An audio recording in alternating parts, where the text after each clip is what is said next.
Hello and welcome to another episode of the All-CAW Wrestling video podcast type thing, where we once again take a look through the matches, main events, and of course mullets of the WWF and WCW of yesteryear.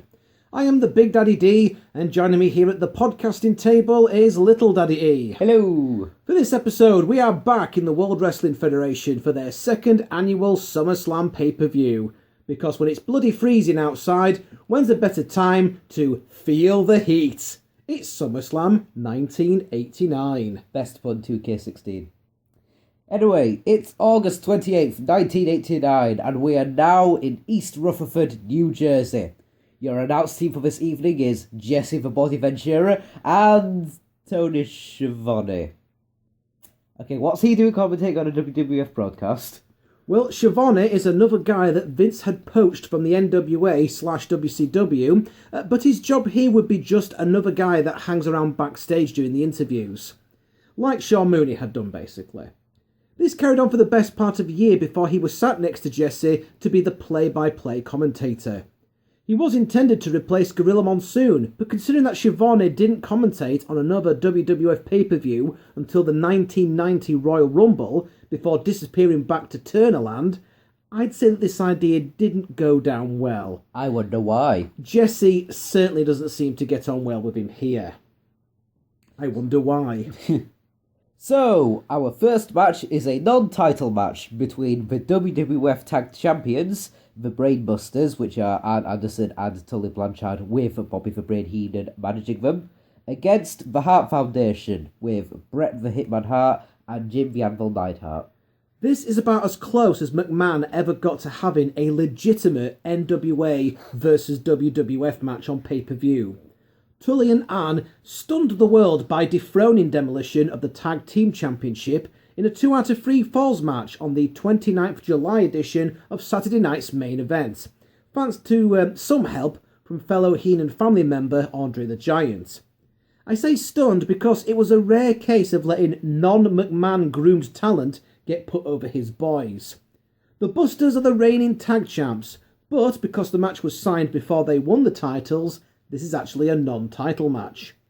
Jesse mentions that the Harts are in a no-win situation because a win doesn't get them the titles, but a loss means that they may not get a title shot for another year. So, Arn Anderson gets trapped in the corner and takes a beating before the tag is made back to the anvil. He goes to the arm ringer and a tag seems to be made to Tully Blanchard, but the ref won't allow it as Tully used the bottom ropes to get a greater reach. You just don't see stuff like this in today's wrestling world. Finally, Arn does get the tag, and Tully has no better luck against the anvil. Tully tries a hip toss, but the anvil powers out and makes the tag to Bret. The beautiful thing here is that even though the Harts are the faces in this match, they still switch without tagging and use other heel tactics, and the crowd loves them for it. Bret hooks an armbar on Tully and switches to a hammerlock. Tully is able to switch out and get a top wrist lock, but Bret bridges in fine form. Tully casually headbutts him back to the mat and gets a 1 count before Bret bridges out again. Arn comes in to help, and Bret flips out and hits both Brainbusters with a hip toss. The champs bail to the floor to regroup, and once back inside, all 4 men start brawling. The Busters get the worst of it and head for the floor once again. Heenan gives instructions and the crowd gets on his case with weasel chants, because there's nothing truly more frightening than a weasel. Well, that's what he says. That's his nickname that the fans have given him, saying he's a little weasel. Bret breaks up the huddle and pulls Tully back into the ring. He sends Tully into the anvil's boot and then makes the tag. Tully gets sent to the corner and tries to leap off the middle rope, but gets caught in a bear hug. Bret tries to fire the anvil into Tully, but Arn pulls him out of harm's way. That finally gets the advantage for the champs, and they go to work on the back of Neidhart. Tully comes off the top with an elbow and then grounds the anvil with a camel clutch. He wants to make him humble. Old country way.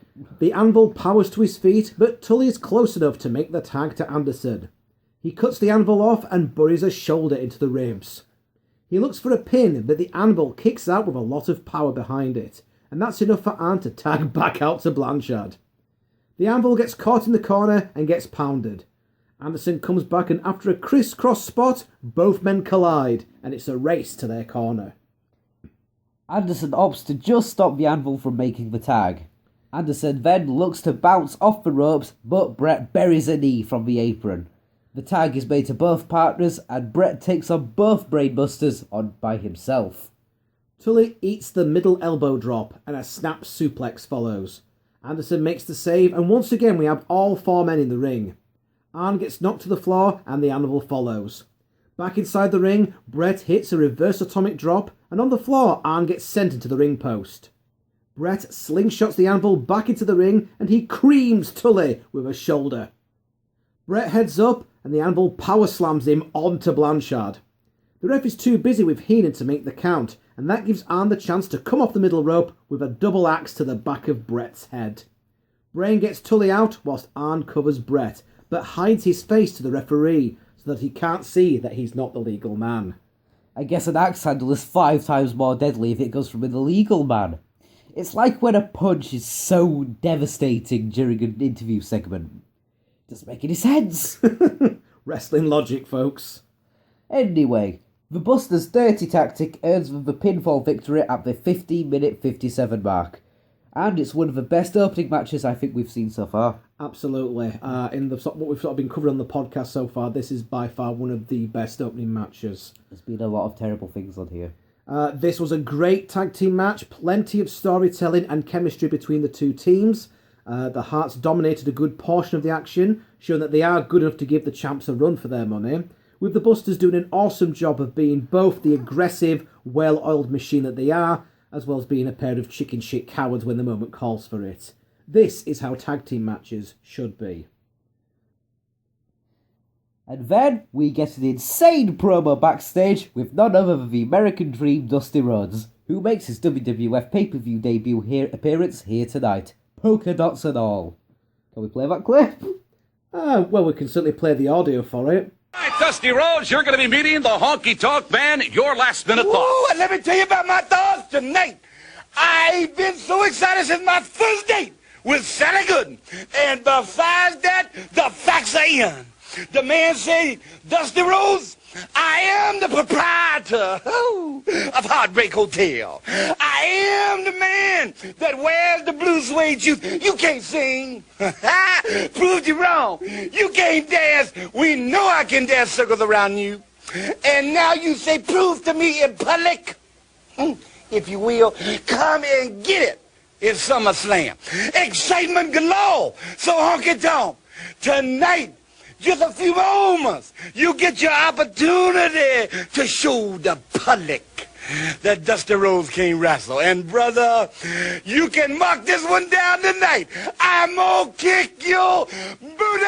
Ha! I've been so excited since my first night here. And besides that, the facts saying, I am the proprietor, woohoo, of Heartbreak Hotel. Ooh, if you will. I'm gonna kick your booty! Ha! Right, okay. I'm not entirely sure what it said, but I think it sounded cool. We love you, Dusty. Anyway, here we go with Dusty Rhodes versus the Honky Tonk Man, managed by Jimmy Hart. 2 matches in, and this is already like Bizarro World, as we have Schiavone commentating on the WWF pay-per-view. That featured 2 of the 4 horsemen in the opening match, and now Dusty Rhodes. People like to say how Rhodes' entire WWF run was designed to humiliate him, but here, he is pushed pretty hard, and he is, as far as I can see, the number 3 babyface in the company behind Hogan and Warrior. And he gets a pretty big reaction for his entrance. If Vince had intended to make Dusty look bad, then he failed, because the dream was just fucking over with the public, if you will. Ugh. And as for the Honky Tonk Man, well, he hadn't really done anything of note at all since getting squashed by the Ultimate Warrior for the Intercontinental title at last year's SummerSlam. Quick question, why is Dusty wearing a policeman's hat and carrying a nightstick? He looks like a member of the Village People. Well, funnily enough, he nicked it off the Big Boss Man. They'll be feuding soon as well. Hooray. Yes, he does look a bit like a member of the Village People. So, Ventura gets in a good one about Rhodes winning an award for the most abs, not best abs, most abs. Good old Jesse. Honky Tonk Man stalls to start and Rhodes just stares at him. Dusty starts strutting after Honky does his little dance. The crowd is pretty rabid for Dusty here. Honky charges into a backdrop and scurries to the floor as Dusty prepares to deliver an elbow. He heads back into the ring and Dusty grabs an arm. He takes a minute to mess up the hair of the Honky Tonk Man and hits an atomic drop. This is a perfect example of how Dusty is a master of working the crowd, getting the maximum response with the minimum effort. Schiavone just marks out for Dusty like mad throughout the entire match. It was like listening to Jim Ross calling a Sting match. They were tissues afterwards, I'm sure. Honky gets backed into a corner and the crowd counts along as Dusty punches away to the count of 10. Dusty grounds Honky and goes to work on the leg. The cameraman then decides to give us a close-up shot of Dusty's arse and muffin top, which is rather a disturbing moment. Nice. Best cameraman. We really wanted to see that. Jimmy Hart then distracts Rhodes and he chases Jimmy on the floor. Hart rolls into the ring and makes sure to leave the megaphone behind for the Honky Tonk Man. He blasts Dusty in the stomach and that finally gets him the advantage, which is odd considering the amount of padding that Dusty clearly has down there. Hart makes sure to get in a few licks before the Honky Tonk Man hits the reverse chin lock. The crowd comes alive to rally Dusty, but no comeback yet. A second try from the fans and Dusty responds as he breaks the move. Rhodes charges off the ropes, but Honky buries a knee in the midsection. He goes right back to the reverse chin lock and this time it grounds Rhodes. The hand won't drop a third time, however, and Rhodes is able to break again once he gets to his feet. He slams Honky to the mat, but the elbow misses as Honky rolls out of the way. We go right back to the chin lock. But Rhodes is an expert at breaking the hold at this point. He backs Honky into the corner, but a thumb to the eye stops Dusty in his tracks. They start exchanging right hands, and that goes the way of Dusty, as one would expect. Honky gets sent into the corner, but a splash misses, and in the chaos, the referee gets bumped. Honky prepares Dusty for a guitar shot from Hart, but it backfires as Honky Tonk Man gets the guitar shot instead. Oh no, it's the one thing they didn't want to happen. It's almost like this is scripted. That was kind of nasty as the guitar did not break like it was supposed to. Where's Jeff Jarrett when you need him? And his balsa wood guitars that he clearly buys in bulk. Yeah. The bionic elbow follows and the referee recovers to count the pin at 9 minutes 41 seconds.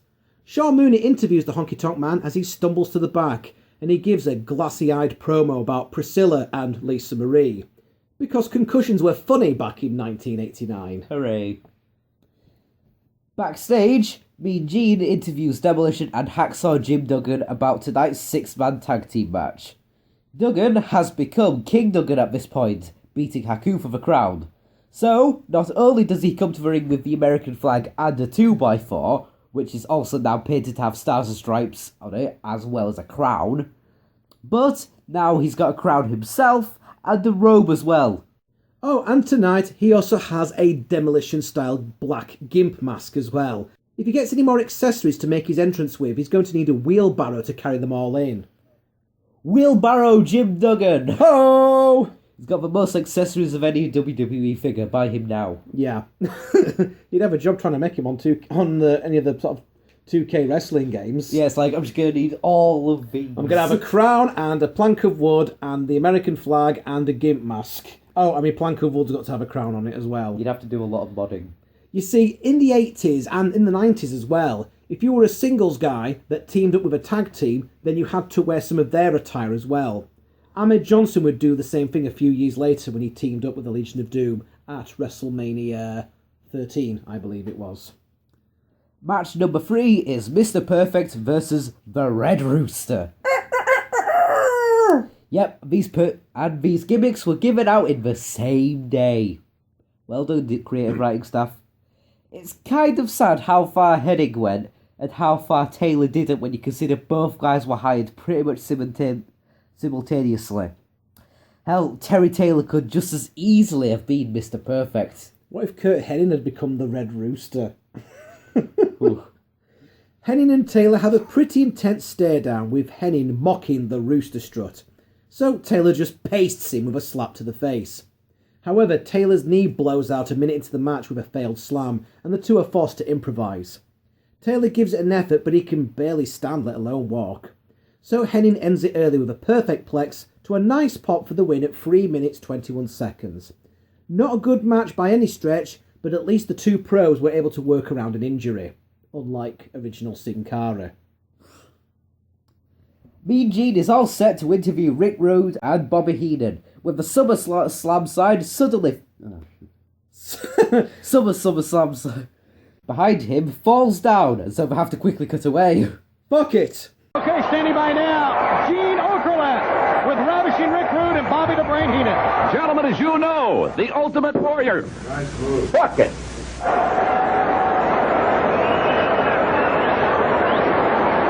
Well, Jess, I tell you what, we have some tremendous events still to come, including an Intercontinental matchup right here during SummerSlam.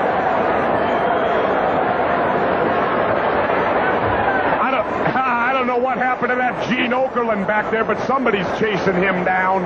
I like that. It's about time that bald-headed old man got somebody to interrupt him and cause him trouble. All he does is cause trouble himself. Okay, well, if he does, he's ready to talk right now.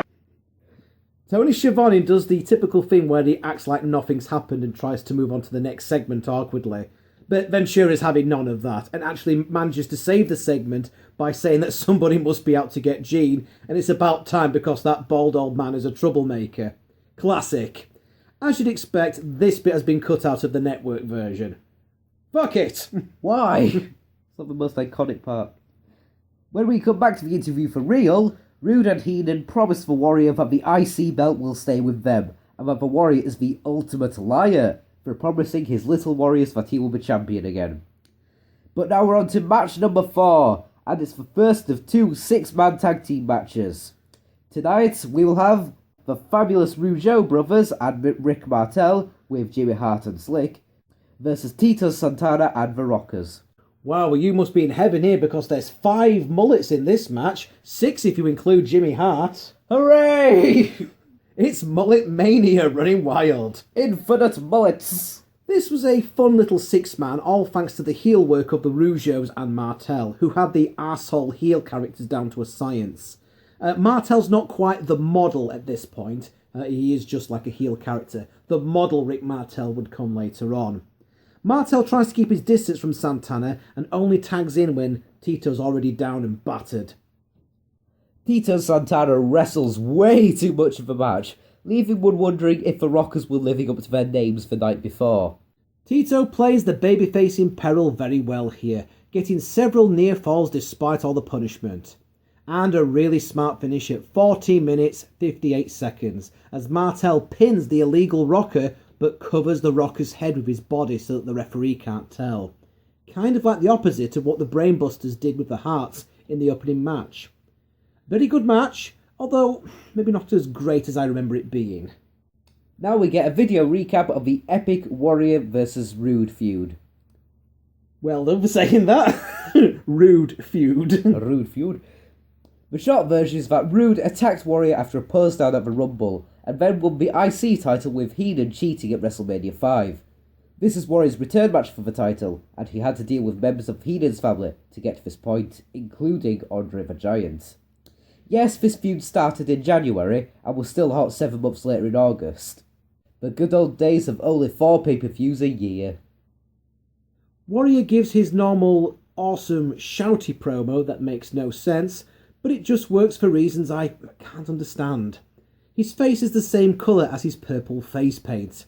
Warrior's promos are like Dusty's. You can't tell a bloody word he's saying half the time, but you just know it's awesome.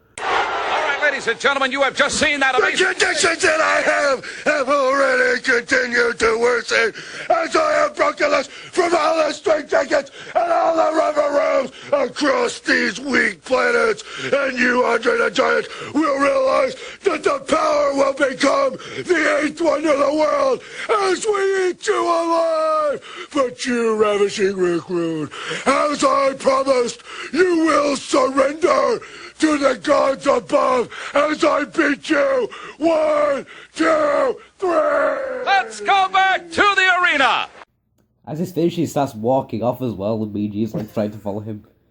Either way, match number 5 is the Ultimate Warrior versus Rick Rude for the WWF Intercontinental Championship. The crowds are absolutely mental for this, which makes a nice change after the crappy WrestleMania crowd. One of the 2 or 3 greatest Warrior matches ever, and proof that even the biggest stiffs can be carried to great matches. Rude once again bumps like a madman for the Warrior, including taking a press slam from the ring to the concrete floor. And this might be one of Jesse Ventura's brightest moments as he goes ballistic the entire match. That should be a disqualification! He hit him with the title! Yeah, but it's outside the ring! So what? What are you going to tell me next, Schiavone? You can shoot someone as long as it's outside the ring? Well, no. You're even dumber than Monsoon! Ventura pretty much tears Tony apart here, and rightly so, he kind of sounded like a right tool. I think as well that Warrior just kind of got a bit overexcited. Rude is fucking insane by agreeing to let the Warrior give him a pile driver. But when Rude goes for a pile driver his own, he sort of overshoots it and it ends up looking more like Mitsuharu Misawa's Ganzo Bomb, which is considered to be one of the most dangerous moves in wrestling.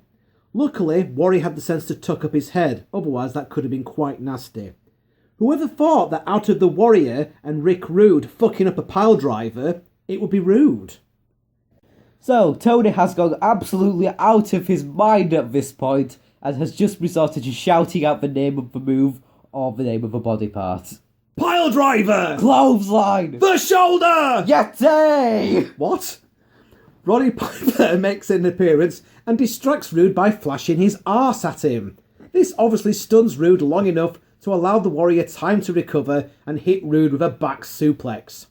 Ventura is furious that Piper ruined this match for Rude, as the Ravishing One then gets press slammed to the heavens and then body splashed for the Warrior to reclaim the Intercontinental title at the 16-minute, 2-second mark. Stupid, sexy Roddy Piper.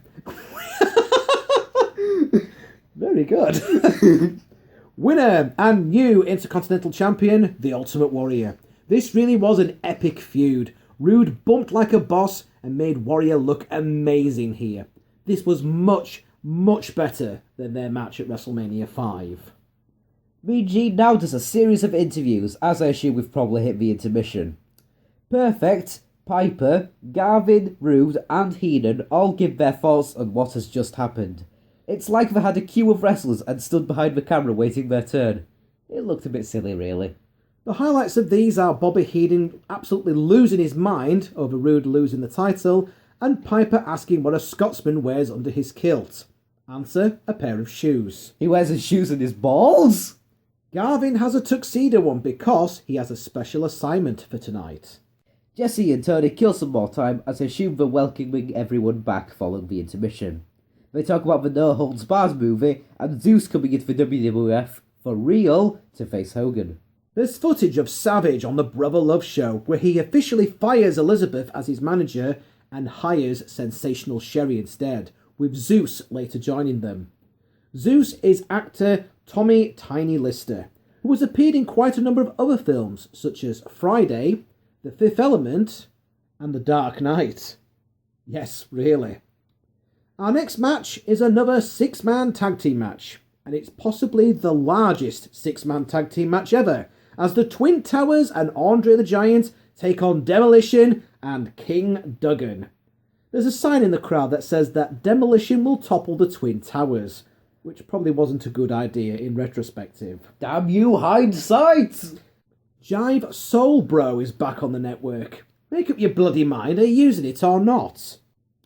Duggan's now in King Duggan mode, but for what would seem like the last time, as Savage would destroy him a week later. So the crown was almost like another championship. But instead of an awesome belt, he got a stupid costume to wear. Duggan removes his Demolition mask to reveal that his face is painted with the American flag. Jesse the Body Ventura keeps me in stitches by saying that there should be an amendment passed to stop such things. Very good. Not much in the way of scientific wrestling, as you'd probably expect, but there's plenty of clubbering in there, to quote Dusty Rhodes. Smash pulls out power moves I didn't think he had by slamming both Bossman and Akeem in succession. We get a pretty ridiculous finish as Akeem drops a second rope splash on Smash, who practically no-sells it, after Duggan twats Akeem with his 2x4. Smash then covers the African Dream for the pin at the 7-minute 23-second mark. This was a harmless match, and it was really better than it had any right to be, and the crowd were really into it at least. Although this is now where you'll see Andre the Giant a lot, as after his terrible match with Jake at Mania 5, Andre was kept to tag team matches. Mean Gene interviews Ted DiBiase, who puts over that he took out Jake Roberts and that he'll do the same to Jimmy Snuka tonight. He's definitely gone downhill on the card. He's gone from the main event to the piss break match. Well done. But now we're on match number 7, where it's Hercules versus Greg the Hammer Valentine with Jimmy Hart. The recently reinstated rugged Ronnie Garvin serves as the special guest ring announcer, reminding us all just of how bloody horrible his mic skills are, as he dishes out some poor insults to Greg Valentine, who really can't decide if he's insulted or not. You see, Garvin had previously lost a career match to Valentine, so he's now kayfabe retired. But Garvin would then make a habit of showing up as a referee or a ring announcer and would antagonise Valentine until he asked for Garvin to be reinstated so he could fight him.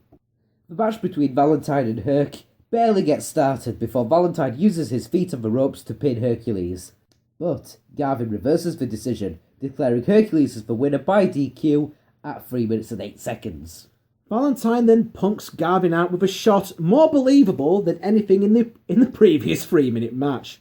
But at least this match was kept short and it did its job of continuing the Garvin versus Valentine feud. Although Hercules just looks like the third wheel out there, which goes to show just how far the card he's gone. Garvin knocks Valentine out after the match with the Hands of Stone punch, which the crowd actually loudly pops for. Seriously, I'm talking a Hogan level pop here. Gene then interviews Savage, Zeus and Sherry, who were all wearing matching silver and black and stood in front of a smoking cauldron. Apparently this is the Cauldron of Madness. It was like something out of an episode of Power Rangers. I have to say, Sherry makes a good Rita Repulsa. However, I'm pretty sure they're just cooking meth.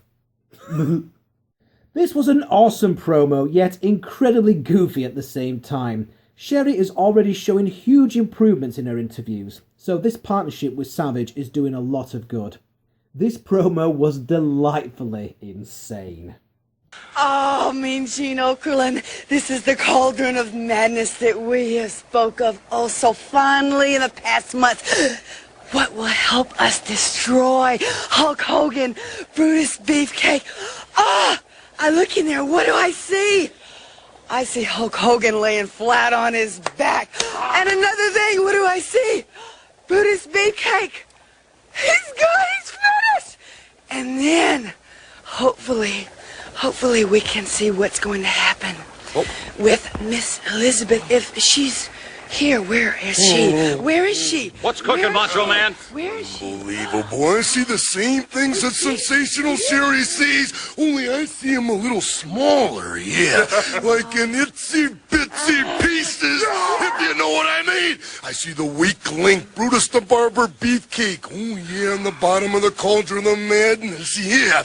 And I also see Hulk Hogan, yeah, on the bottom of the Cauldron of the Madness, and it's because of the human wrecking machine. Impervious to pain. And I told you, Hulk Hogan, that this was the end of the road. And I am looking at the end of the road, and also I see Sensational Sherry, you with Miss Elizabeth. Yeah, the possibility is unbelievable. Thank you very much. I'm a little miffed by it all. Let's get back up to the ring.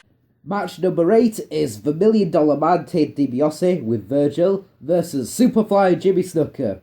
Another throwaway match as Snuka rubs his nose of the way out to the ring. Make of that what you will. Snuka's 1989 return really should have been as a heel, as he just seemed too generic as a face for the fans to really take to him like they did years prior. Snuka blows a leapfrog early, landing on DiBiase's head, who either improvises beautifully or got legitimately hurt as he staggers for a while afterwards. Then again, so would you if your eye sockets had just been used as egg cups for Snuka's steroid shrunken balls. Oh god. Schiavone again tries to cover up the mistake, but Ventura seems to be delighted to say, "What are you talking about? He messed up." "You're better at doing that than I am."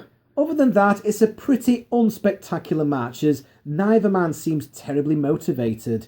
Can't blame them, really. DiBiase gets a count-out win to save face at 6 minutes 27 seconds. Afterwards, Snooker splashes Virgil to save face. Inoffensive, but nothing memorable. I always thought that it was weird that Ted DiBiase won this one by count-out instead of pinfall, since Snooker was essentially nothing more than a glorified jobber at this point anyway. And DiBiase is going to be feuding with Hogan again by the time we get to the Survivor Series. This was meant to be DiBiase versus Roberts, but Jake Roberts had to take some time off to deal with legal troubles after battering a fan. Wait, what? Yeah, seriously. Also, it's rather funny that Dusty Rhodes, whose real name is Virgil Runnels, would be on the same pay-per-view as Virgil, as he's actually named after Dusty. DiBiase thought it would be funny to name his servant after Dusty, as the two of them had gone to college together. And then, years later, when Virgil went over to WCW, he was named Vincent, as in Vince McMahon. Poor lad. He's always seemed like a bit of a joke. Sean Mooney is also seen in the crowd getting pushed around. He looks really uncomfortable out there. O'Gooden interviews Hogan and Beefcake, who as a team would later be known as the Mega Maniacs in the 90s. Hate on these interviews by Beefcake, Hogan and the Warrior all you want, but they were at least fun, and more refreshing than the scripted crap we get from today's babyfaces. Roman Reigns. Hogan says that he and Beefer have been hanging and banging. Again, make of that what you will. Hogan then goes on to actually compare himself to Moses. I kid you not, I couldn't make that up. Whilst Beefer grins like he's popping an erection. Why are there so many innuendos in this pay-per-view? We get a video package where Zeus confronted Hogan at Saturday night's main event of May 27th, 1989, just before Hogan's cage match with the Big Boss Man. Zeus has officially broken away from God of War, no holds barred, in order to challenge the Hulkster and fight him in real life. Hogan should have teamed up with Kratos instead.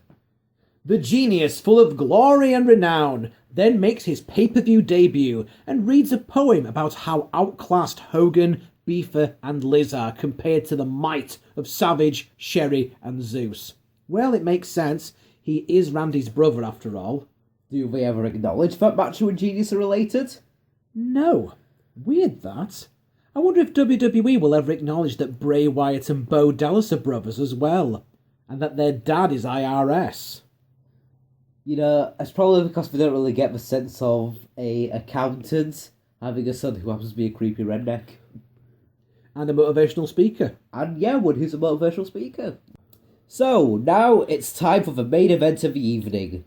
WWF champion Hulk Hogan, along with Brutus the Barber Beefcake, versus Macho Man Randy Savage and Zeus with Sensational Sherry. You know, you actually read that out better than what Zeus did.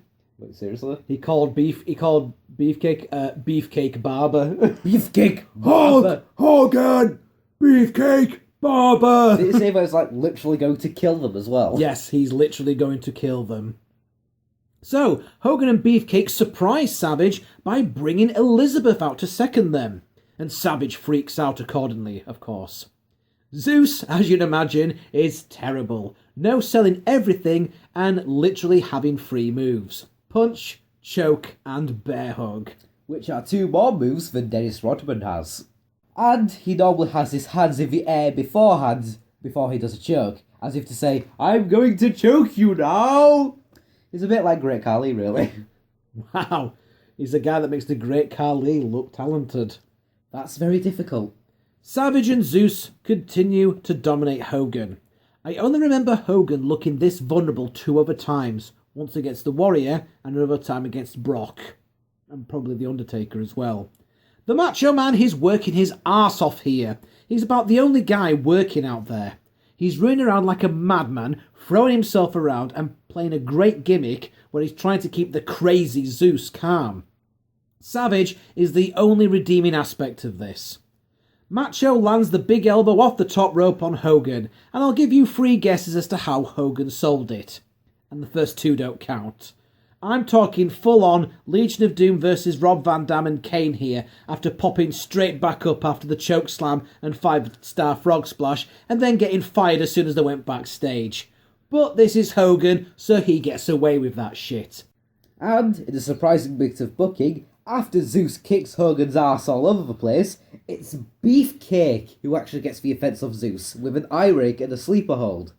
The match ends with Zeus taking the fall, a rare occasion where a non-wrestler does the job, after Hogan nails the human wrecking machine with Sherry's loaded purse, which they might have just nicked from Missy Hyatt, before body slamming and leg dropping Zeus for the pinfall at 15 minutes and 4 seconds. The post-match shenanigans get all ECW on us, as Hogan literally beats up Sherry, with Elizabeth delivering her first ever weapon shot with Sherry's loaded purse, and the three all cut Sherry's hair, which somehow grew about 2 feet in a week. I'd be lying if I said this match was even remotely good, but there is a perverseness to it, as this match ended up probably being the prototype for every WCW pay-per-view main event from the summer of 1994 to the summer of 1996. At least 2 of the participants of this match were somehow involved in every WCW main event during that time. It's not horrible, but it's not very good either. However, it's still probably one of the best matches with a non-wrestler / celebrity involved, even if the ending was a bit of a clusterfuck. I'm sorry, but this match was a lot of fun. Zeus served his purpose well and provided Hogan with the proverbial monster that seemingly couldn't be topped. Savage was there to keep things grounded, and it all just worked when you throw in what the managers added. As a match, you will see better, but with the atmosphere of the white-hot crowd and just the chaotic nature of this, made for one hell of a good time. Barring the main event, this is quite possibly the most solid WWF pay-per-view since WrestleMania 3. You have 2 outstanding matches, as in the Harts versus the Busters and Warrior versus Rude. You have 2 very good matches, both of the 6-man tag teams, and even the matches that are really bad are thankfully kept short. Add in a hot crowd and Jesse Ventura at the top of his game, and I think that this is one of the better SummerSlams. It's certainly a big improvement over the first one. Thumbs up, recommended. Hogan and Beefer would have a rematch with Macho and Zeus some months later in a steel cage match at the No Holds Barred pay-per-view, which was basically the movie followed by the cage match. So it was No Holds Barred, the match, the movie. Prior to this, Zeus began appearing in the corner of Ted DiBiase as he renewed his pursuit of Hogan's WWF title. Zeus would be part of DiBiase's team against Hogan's team at Survivor Series, but that's a story for another time. So, all that's left to do now is to discuss the Match of the Night honours. And I'd have to say, for me, the Brainbusters versus the Hart Foundation was the best match of the night. It was a solid match between the two. It was the closest that we got to having NWA versus WWF. Just great work by both teams. That is how tag team matches should be. I will also give an honourable mention to Ravishing Rick Rude versus The Ultimate Warrior. Fantastic match, a huge improvement over their match at WrestleMania. And the fact that the two were doing insane moves on each other like pile drivers. Yep. Incredible. What about you, Little Daddy? What was the match of the night for you? You seem to be quite fond of the main events. Well, yeah, I did quite like the main event. I mean, it might not have been as solid as a match as some of the others. I mean, there's not really much technical there. But in entertainment, it was really good. What did you think of the commentary team? Usually we've had Gorilla and Jess. This time we've got Shivani and Jess. What do you think? I mean, I really don't think that Shivani went with Ventura very well, which explains why Monsoon is back at the commentary table for the next pay-per-view. The fact that Shivani has no charisma whatsoever doesn't exactly help. Pile driver! Clothesline! The shoulder! Yeti! Here comes the Yeti! We'll get onto that in due course. It's gonna be fun. So in conclusion, you can find us on Facebook at facebook.com/The Big Daddy D Reviews. We are on the Twitters at The Big Daddy D1. And be sure to subscribe to our YouTube channel at youtube.com/All-CAW Wrestling 1. As was my second channel, youtube.com/The Big Daddy D Reviews 1. please take the time to like and share this video, as well as dropping us a few comments. All that good stuff. Next up, we're going back to WCW for Halloween Havoc in 1989, with Flair and Sting versus Funk and Muta inside a steel cage. So be sure to join us for that, won't you? Not just any old steel cage, but an electrified steel cage. Of course. Yeah, why not? Why not? So, be sure to join us for that, won't you? Until next time, this is the Big Daddy D. This is the Little Daddy E. And we're signing off for another episode of the All-CAW Wrestling podcast video type thing. Hooray. Bye!